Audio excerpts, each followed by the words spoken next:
Hello and welcome to the Christmas Carol prediction video. I'm going to show you what I think the question will be. Then I'm going to take you through a step-by-step answer, and then the bonus feature which you really want to stick around for. What if this question doesn't come up? I will show you how to apply each one of these points and quotations no matter what the question, so that you can be sure you can get top grades. Okay, let's crack in with the question. I predict it's going to be poverty and a link to the Cratchits. Will I be right? Well, I am right 50% of the time, but I'm right a lot more than that if you think about the way I'm going to apply this to every other question. So, you're going to start your essay with a thesis statement. Whether you start with the extract or not, the thesis statement is key.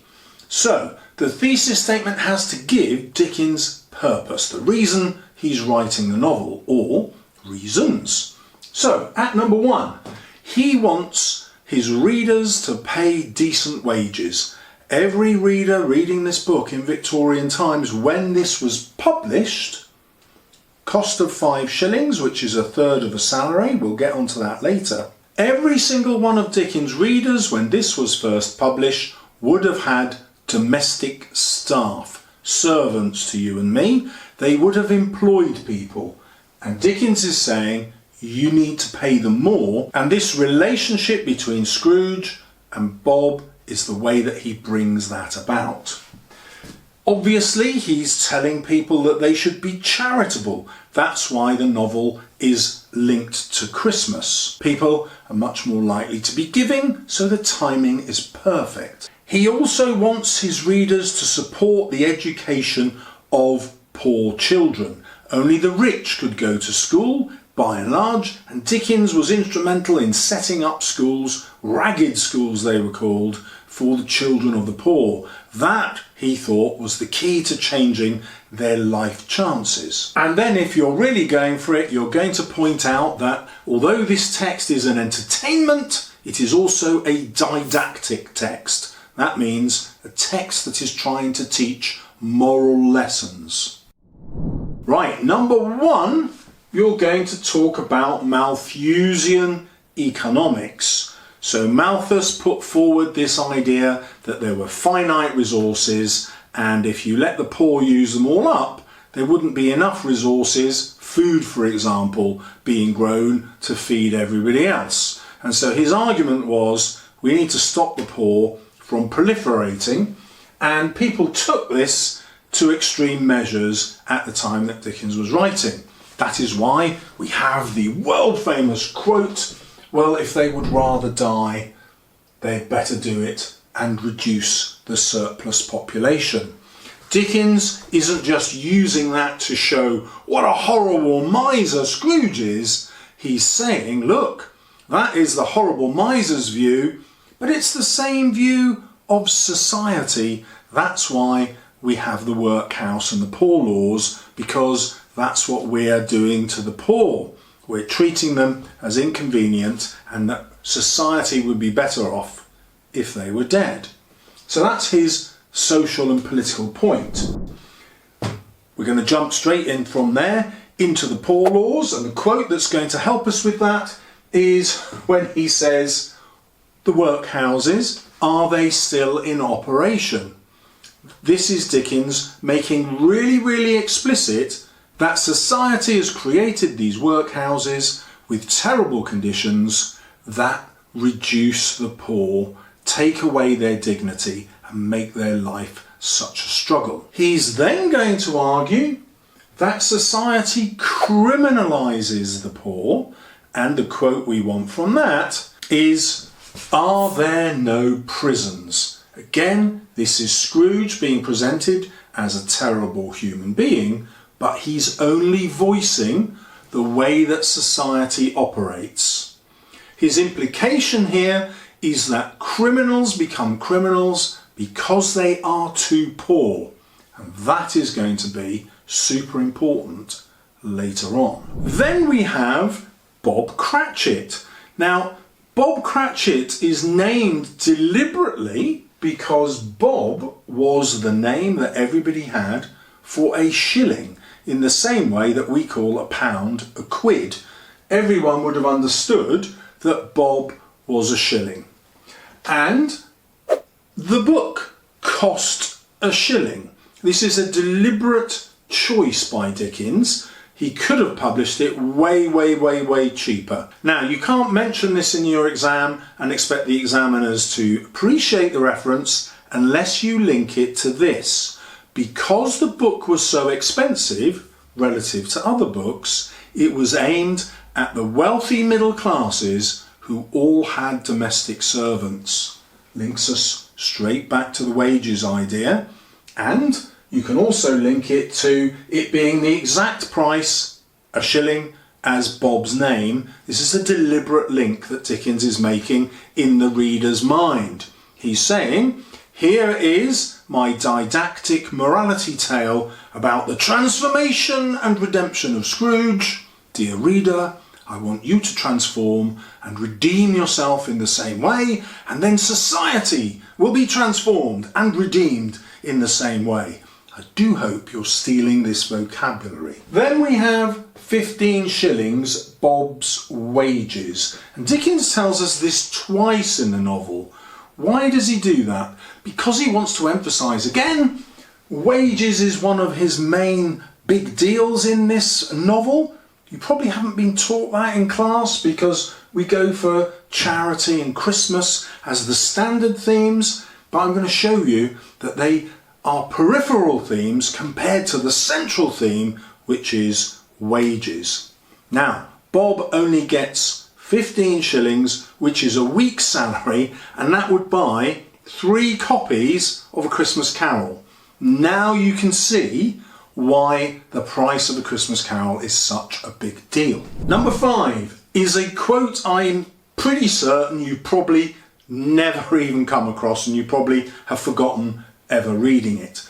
Steal this one because the examiner's going to go, ooh, this is an idea I've not come across before, but also it works brilliantly with our argument. So, when Scrooge is with the ghost of Christmas Present, the ghost talks about the bakers being shut on a Sunday.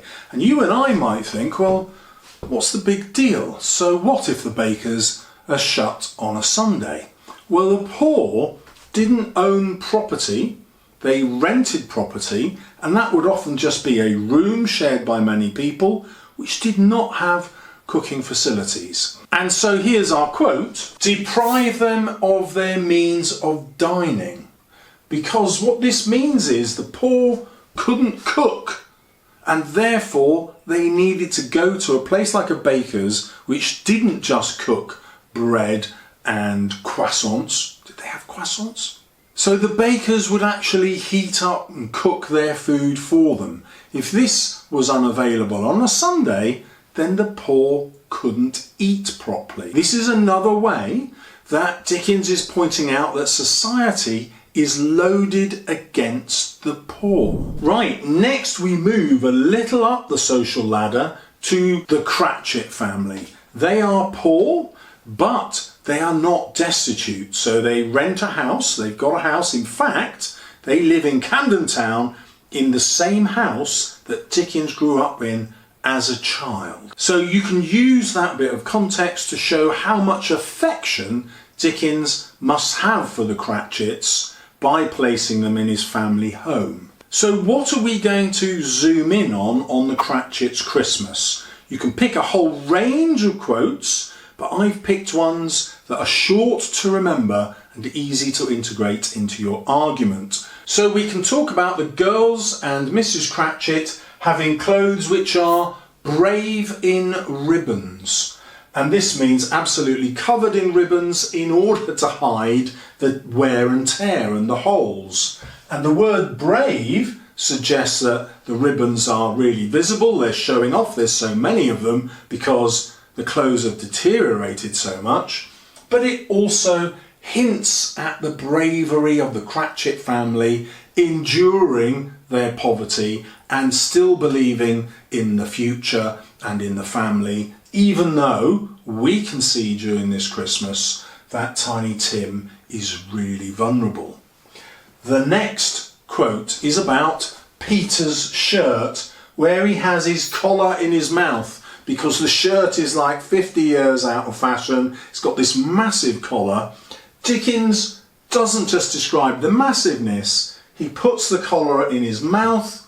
Why? Let's zoom in on that. Because it appears as though Peter is actually eating his own shirt. This is for comic reasons, but symbolically it also says, look, Peter is virtually eating his own clothes. Yes, so there's a kind of visual joke to emphasise the poverty of the family.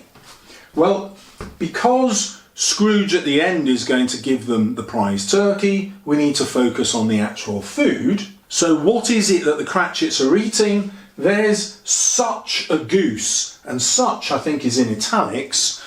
Why does Dickens emphasise the word such? Because it is ironic. The goose is far too small for all the family to eat, and by emphasising its size as though it's massive, there's an ironic contrast.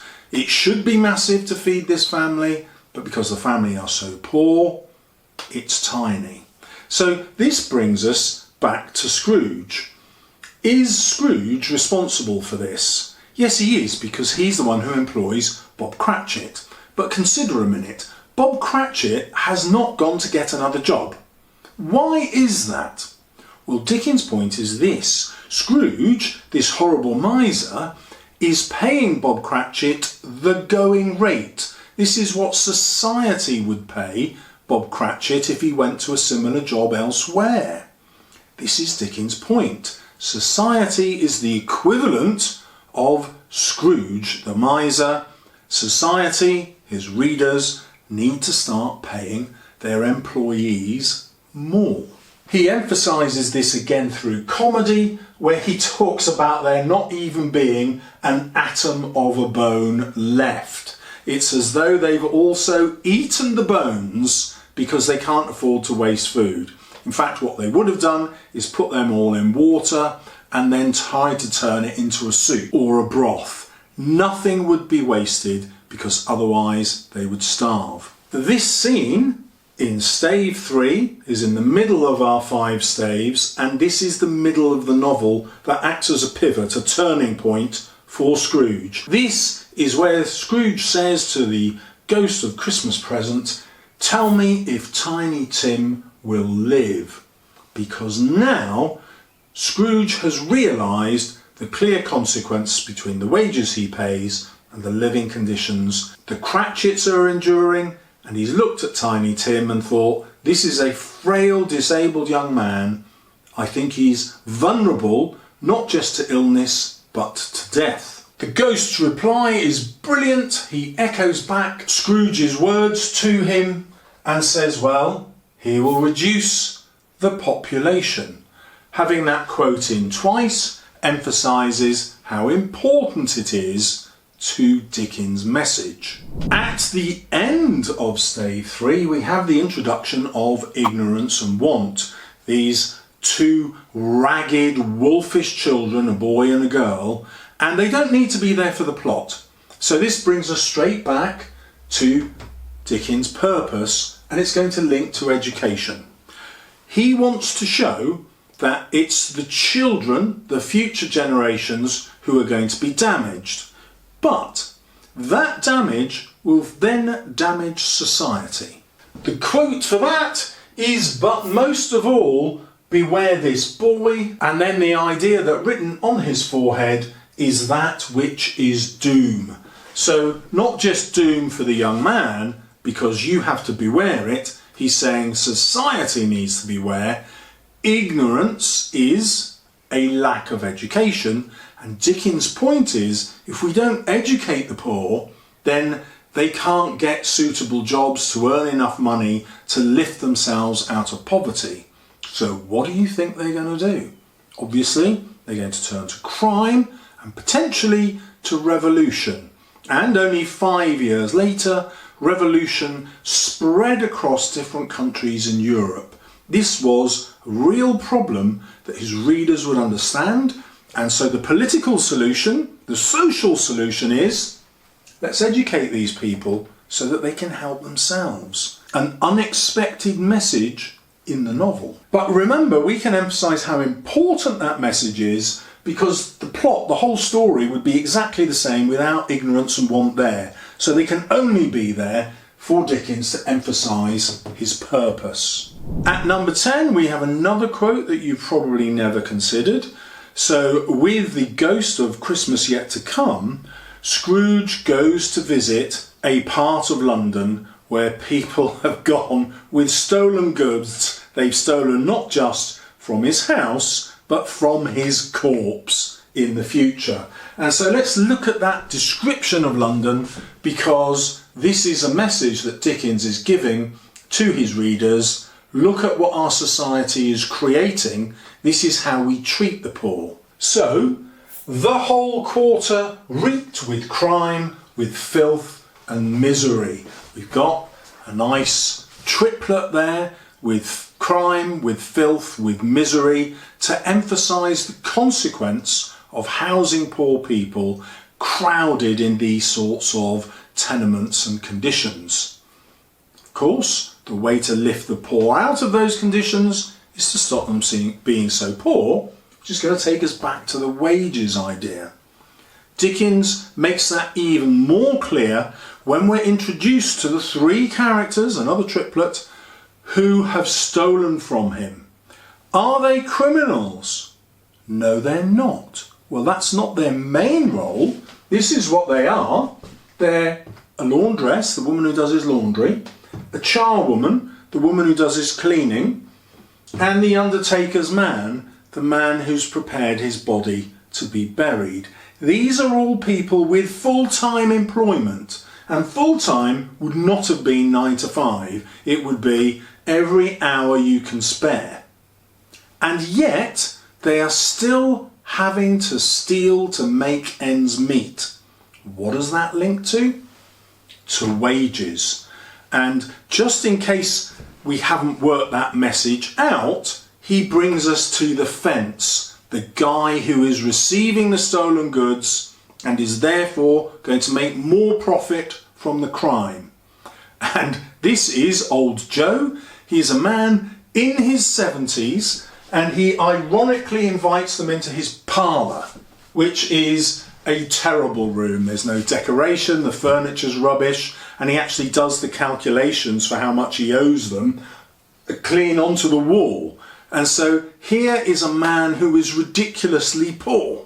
He's still having to participate in crime in his 70s to make ends meet. And so this is the social message, that the poor do not deserve the way they're treated, but also if society keeps treating them that way, crime will always exist and will always get greater. And then there is another really subtle point. These three criminals treat each other with the utmost respect, and the word that Dickens uses is gallantry.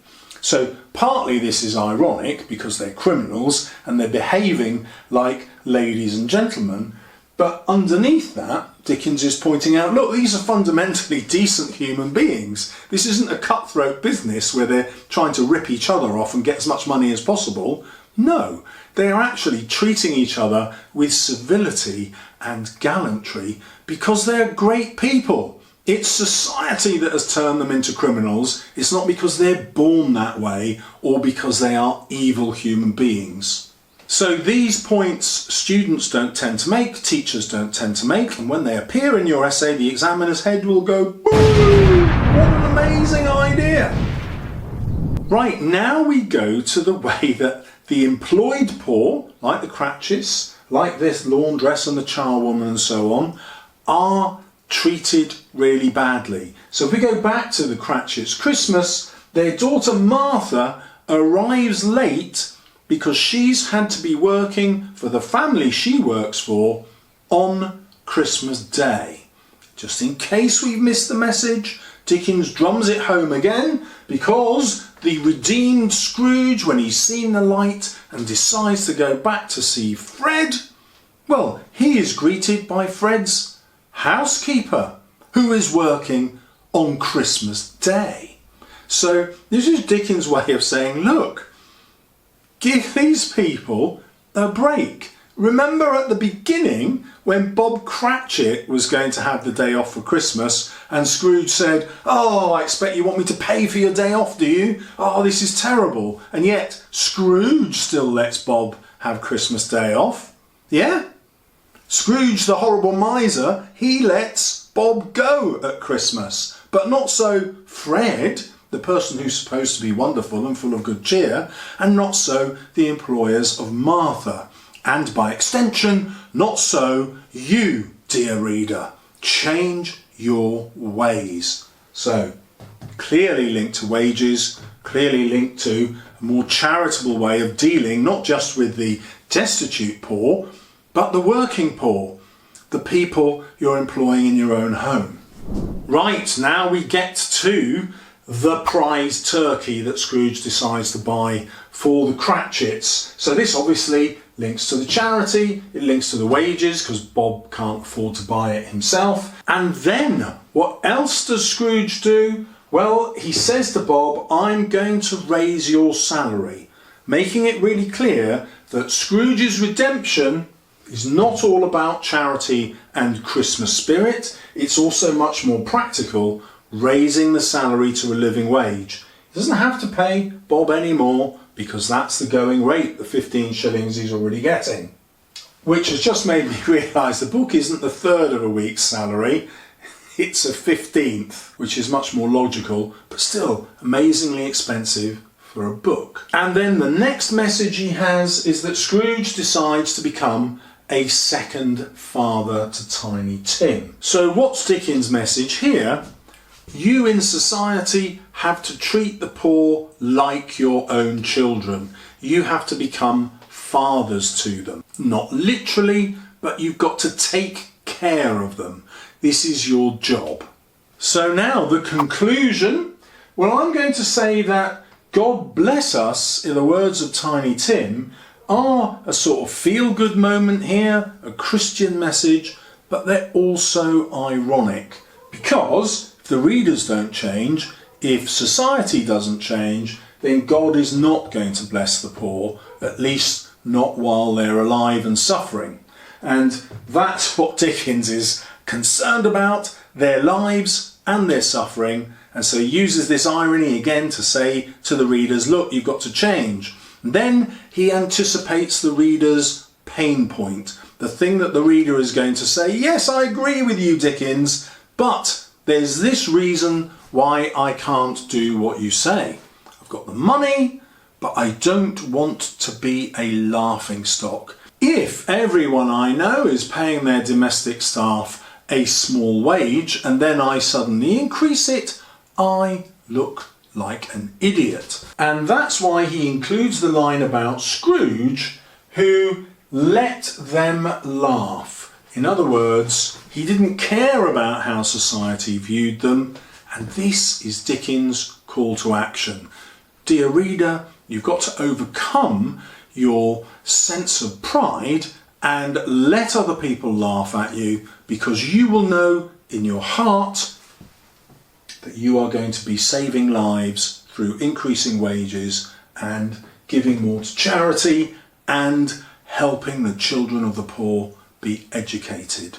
That is a grade 9 essay. What happens if the question is on the ghosts? Well, there's an easy flip. All you would do then is say, look, this is what the ghosts show Scrooge, and you go through exactly the same things, and then you would link why the ghosts show Scrooge these things in order to make him change and therefore redeem himself, and then you would make the link. The whole point of making Scrooge change and redeem himself is Dickens wants the reader to see themselves in Scrooge and therefore change themselves and society.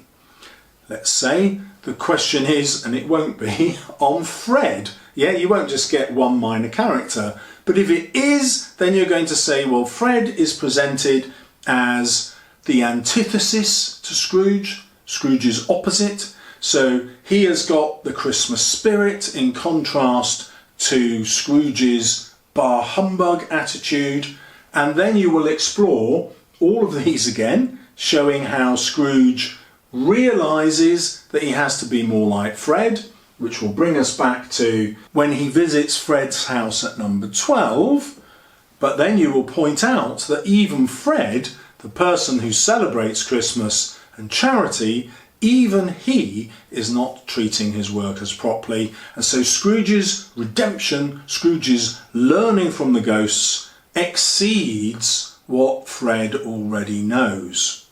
Let's imagine that the question is about fear or horror. And you might think, oh, there's nothing about fear or horror there. Well, you go back to the thesis statement and you will say that Dickens engenders this sense of fear and horror in the novel in order to teach a lesson about these.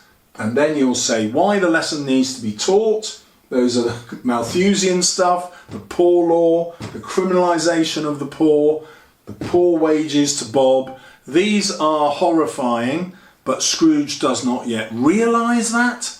The ghosts come along to make him realise that his decisions are horrific. And so his sense of fear then stops being for himself and starts being for others.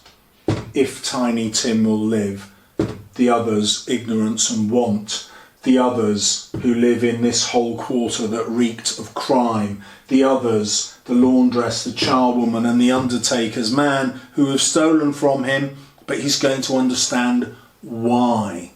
You see how easy it's going to be to flip all of these to whatever the question is. And if you've got this far in the video, I'm pretty damn certain you've got the brains to do it.